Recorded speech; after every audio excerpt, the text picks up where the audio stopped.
Et pour en parler avec nous, deux invités ce soir. Pierre-Jean Bengozi, directeur de recherche au CNRS et auteur du livre Jeux vidéo, l'industrie culturelle du XXIe siècle. Merci Pierre-Jean Bengozi d'être avec nous. Et également Louis Chevalier, directeur éditorial aux éditions Phébus, vous êtes également poète et puis vous faites partie du comité de rédaction du journal Le 1 qui vient de consacrer un numéro justement aux jeux vidéo. Bon, on va tout de suite commencer avec la question que je posais avant dans ce sommaire. Les jeux vidéo, à votre avis, sont-ils la vraie culture populaire de notre époque? Voilà, comme ça on met les pieds dans le plat tout de suite. La vraie, je ne sais pas. Une culture populaire, indéniablement, et une culture qui est mal connue. Elle est mal connue parce que, effectivement, quand on parle de culture, on a tendance à parler de livres, de musique, de cinéma, de théâtre, etc. Et puis le jeu vidéo apparaît comme, effectivement, quelque chose de secondaire, consacré par les geeks, par des adolescents, parfois un peu attardés, qui sont branchés sur leur console. Alors qu'en fait, quand on regarde concrètement ce que ça représente, indépendamment de toutes les questions économiques, on peut dire qu'à peu près la moitié des adultes et des enfants ont joué aux jeux vidéo dans la semaine qui vient de s'écouler. Alors pas forcément aux grands jeux sur console dont on pense. Non, mais ça peut être sur portable. Voilà, ça peut être sur portable, ça peut être des jeux de solitaire, ça peut être des jeux de cartes, etc.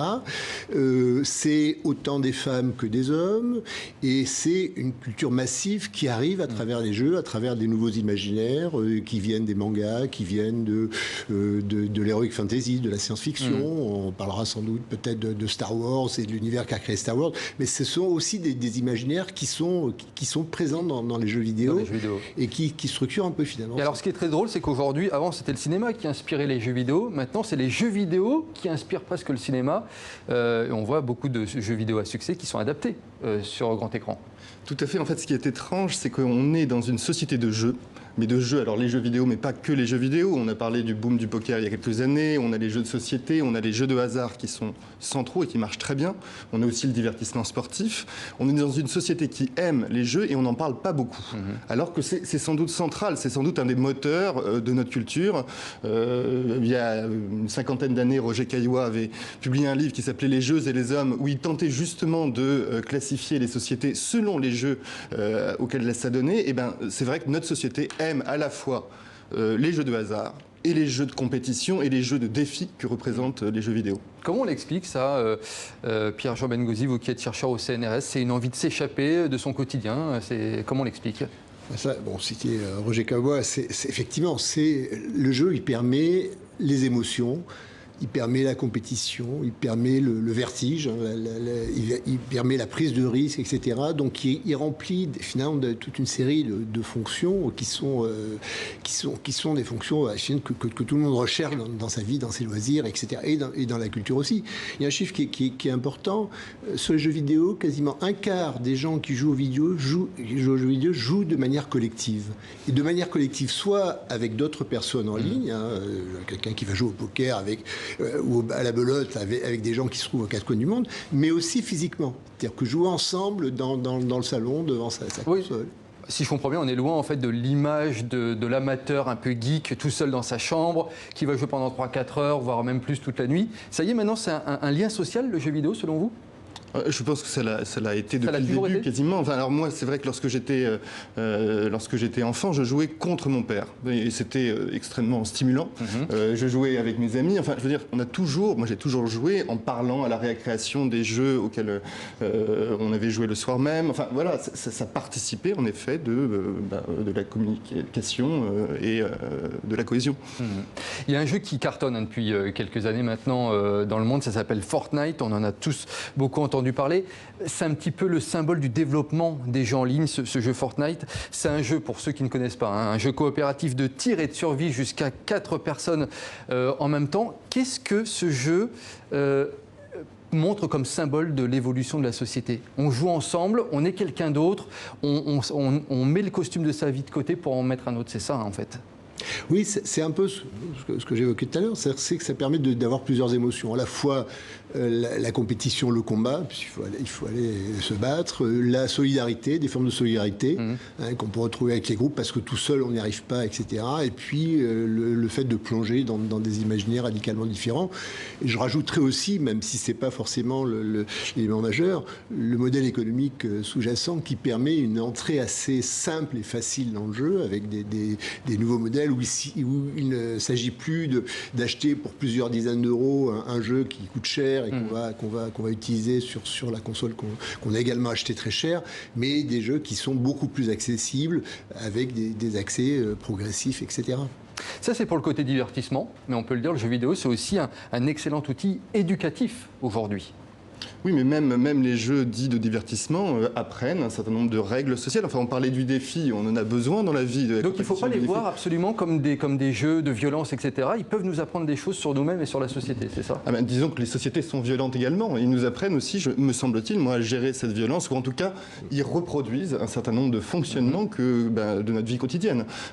C'est un des avantages de pouvoir jouer un jeu et se faire tuer sans que ça soit extrêmement douloureux, sinon pour l'orgueil. Ce n'est pas rien.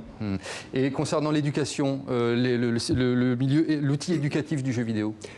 D'abord, le jeu, il n'y a pas qu'un seul jeu, il n'y a pas que les jeux où il s'agit de tuer le maximum de personnes ou de courir le plus vite, etc. Ça va y compris sur des jeux qui sont éducatifs, pour apprendre des choses, pour tester ses connaissances, tester sa mémoire, etc. C'est toutes ces formes de jeux qui sont... Alors, les jeux où il s'agit de tirer ou de conduire des voitures, ils sont éducatifs parce qu'ils permettent d'améliorer ses réflexes, sa réactivité, etc. Ou les simulateurs d'avion, etc. Donc c'est aussi utilisé dans ce cadre-là. Par ailleurs, les jeux plus éducatifs ou à visée plus éducatif, ils permettent d'apprendre des choses. Et d'ailleurs, de plus en plus dans les entreprises en formation, on se sert de l'interface ludique, quelle qu'elle soit, pour transmettre de la connaissance et faire des mécanismes d'apprentissage. C'est bien parce que d'une certaine manière, apprendre en jouant avec d'autres, éventuellement se confronter à d'autres, est une manière efficace, d'une certaine manière, d'apprendre des choses et d'acquérir des savoirs. Et la vie en collectivité aussi. Quelque chose qui est intéressant qu'on a dit tout à l'heure, 2 milliards de joueurs dans le monde, c'est tout simplement colossal. Donc ça crée, ce secteur des jeux vidéo, énormément d'emplois. Donc il y a le développement, le graphisme, le codage et parfois des métiers un petit peu moins connus. On peut citer par exemple les compositeurs de musique de jeux vidéo. Ça, c'est aussi une nouvelle donne. Il y a toute une panoplie de métiers qui se sont créés autour de cette industrie. Oui, tout à fait. On en parlait juste avant cette émission. C'est des gens qui ont des profils divers aussi. Et ça, ils apportent une nouvelle expérience aux jeux vidéo. Alors, c'était déjà le cas, même déjà dans les années 80. Un des grands poètes américains qui s'appelle Robert Pinsky avait fait un jeu vidéo en 1984. Ça fait partie de son œuvre. Voilà, donc il y a des passerelles, évidemment. C'était quoi comme jeu? C'était un jeu de SF, un jeu de science-fiction où vous deviez passer dans l'esprit de 4 personnages pour sauver le monde. Vous voyez, donc c'était un jeu quasiment télépathique. C'est intéressant. Une autre question. Il y a quelques années, on voulait devenir joueur de foot professionnel, on voulait devenir chanteur pour être célèbre ou pour avoir de l'argent. Aujourd'hui, on veut presque devenir joueur de jeux vidéo professionnel puisqu'ils drainent des centaines de milliers d'euros, des millions même parfois. C'est le nouveau rêve d'une nouvelle génération aussi, ça. Je ne sais pas si c'est d'une nouvelle génération, c'est en tout cas d'une partie de la génération. Ça redevient effectivement une forme de professionnalisation comme on a pu l'avoir sur d'autres activités. Et aujourd'hui, au-delà du jeu qu'on joue chez soi ou sur son smartphone, effectivement, on a des compétitions de jeux vidéo dans des stades, dans des salles de spectacle, etc. Ce qu'on appelle le e-sport, qui peuvent réunir des milliers ou des dizaines de milliers de personnes, qui génère des montants considérables et qui explique d'une certaine manière que le jeu vidéo sort un peu du modèle classique qu'on peut avoir. C'est que c'est à la fois du spectacle, c'est, je disais tout à l'heure, de l'émotion, c'est du partage, c'est de la socialisation, c'est de l'interactivité, c'est qu'on ne rejoue jamais la même partie. Le film ou le livre, aussi beau soit-il, qu'on relit, ça sera toujours le même livre. Et là, on est en plein dans la culture populaire, c'est ce qu'on disait tout à l'heure. Il faut savoir qu'aussi le secteur du jeu vidéo, c'est un chiffre d'affaires qui est supérieur à celui du cinéma. Même ça, c'est assez impressionnant. Ben oui, parce que vous disiez 2 milliards de joueurs, des joueurs partout dans le monde, hein, aux États-Unis, en Asie, c'est aussi un des continents les plus importants, en Europe naturellement, et donc ces milliards de joueurs, ça génère des ressources considérables et des ressources qui sont articulées sur des secteurs qui sont eux-mêmes très industrialisés. Le secteur de logiciels, le secteur des équipements, les smartphones, les ordinateurs, les opérateurs de télécommunications. Donc on a un écosystème qui, au-delà de la créativité, qui est importante, on en a parlé, est aussi très, très riche et très poussé par des investissements lourds.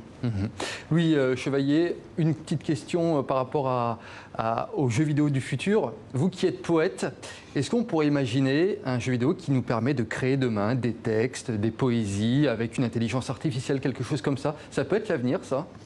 Il y a déjà des poèmes créés par intelligence artificielle. Après, il faut savoir ce qu'on recherche aussi. Enfin, il y a un dialogue qui se passe entre un être humain et un autre être humain par le poème.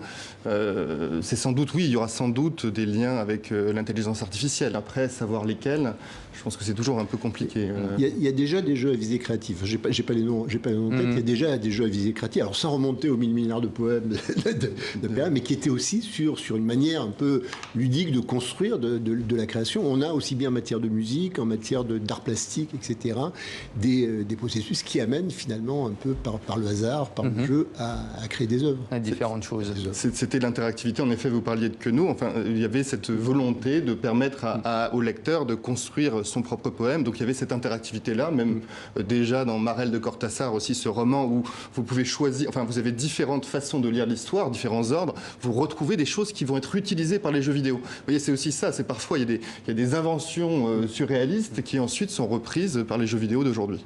Pour en parler des heures, messieurs, en tout cas de ce thème passionnant, je vous remercie d'être venus sur le plateau du 64 minutes sur TV5 Monde. Pierre-Jean Bengozi, directeur de recherche au CNRS. Je rappelle le titre de votre livre, Jeux vidéo, l'industrie culturelle du 21e siècle. Et Louis Chevalier, donc directeur éditorial aux éditions Phébus et poète. Merci à tous les deux d'être venus sur TV5 Monde.